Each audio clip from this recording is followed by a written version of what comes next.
In this video we're going to look at how monetary policy can be used to try and target imported inflation, so inflation caused by the high price of imports, and why monetary policy is so effective for helping to achieve strong and sustainable economic growth. So first of all, just a couple of us bit of summary from the last video. Why monetary policy has a time lag? Well, there's a process that has to take place, so the cash rate increases, that flows onto other interest rates, which can flow onto reduced investment, and then that can flow onto reduced demand for labour and reduced consumption.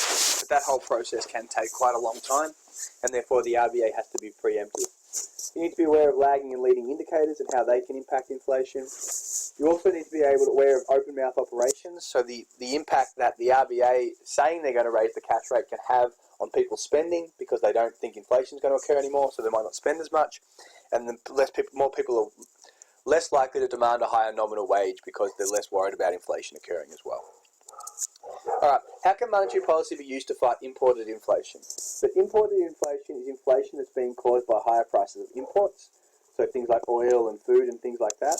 And some people argue that we're less effective at trying to target this because slowing demand in Australia can be ineffective because we're only a really small part of the market, so the prices will generally stay relatively high even if our small level of demand reduces. But there are some benefits for imported inflation of high interest rates, and one of those is that if the RBA tighten monetary policy, it can increase the value of the dollar. So by tightening monetary policy, we appreciate the dollar, and that helps to reduce the price of imports because our dollar's got more purchasing power. And the second thing is, if we do increase interest rates and demand slows in Australia, it will lead to some reduced demand for imports, and it could potentially lead to lower prices for Australians because there's less demand coming out of our economy. So some countries will reduce the price they charge Australians purely based on the fact that there is less demand coming out of Australia. This impact may be only minimal, but it should have some impact on trying to reduce the inflationary pressures, and should have some impact on reducing imported inflation, Alright, monetary policy and strong employment growth.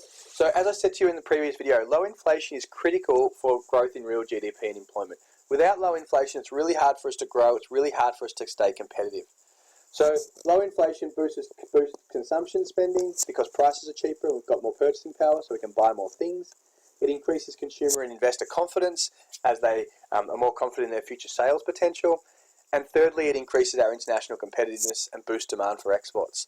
So a tightening of monetary policy, while it will hurt growth in the short term, it can be a really important precursor for strong growth and strong employment in the future. So there's a trade-off between inflation and growth. Higher interest rates can constrain short-term growth and employment, but can lead to higher growth in the future by keeping inflation under control. In the long term, low inflation will boost the derived demand for labour, reducing unemployment and increasing growth. So tightening monetary policy today can create those conditions where, one, we have lower inflation so we have more growth, and secondly, it also allows the RBA to be more expansionary in the future because they've kept inflation under control today. So e.g. during recessions, using expansionary policy may hurt growth in the short term, but, hang on, that doesn't make sense. Ignore that. What I'm saying is that, that in the long term, by keeping inflation under control and implementing a tightening stance today, it can help us to keep inflation under control and therefore promote growth in the long term. And this is one of the reasons why the RBA will still potentially tighten monetary policy in a recession, or perhaps not in a recession, but when the economy is growing quite slowly, because they will still be looking at what the long-term inflationary pressures are like, and if there are some long-term inflationary pressures, they may still increase interest rates. So the RBA still has a duty, though, to work in a counter-cyclical way. So if we are in a recession, they are likely to reduce interest rates to try and expand the economy. So, for example, in 2008-2009, reducing the cash rate to 3% stimulated aggregate demand, and in combination with expansionary budgetary policy, helped to boost discretionary incomes and boost derived demand for labour. Once the economy started to recover, the RBA became less accommodative and increased the cash rate because inflation becomes a little bit of a worry. So would the RBA ever increase interest rates during low growth and low employment? Yes, they would. They could increase interest rates if they have the feeling that inflation is likely to occur in the future. So it's not impossible that the RBA will increase interest rates when we're in a period of low growth if they think there's a chance of inflation in the future.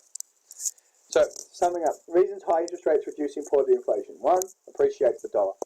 2, it can lead to slightly less demand coming out of Australia, which can have a minimal impact on prices. Why did the RBA decrease interest rates in late 2008 despite being above the target range? So despite the fact inflation was higher than 3%, they decreased interest rates because they thought inflationary pressures were going to slow down in the future. Name 2 reasons why cash rates are low at the moment, and 1 reason why they may need to increase the cash rate in the near future.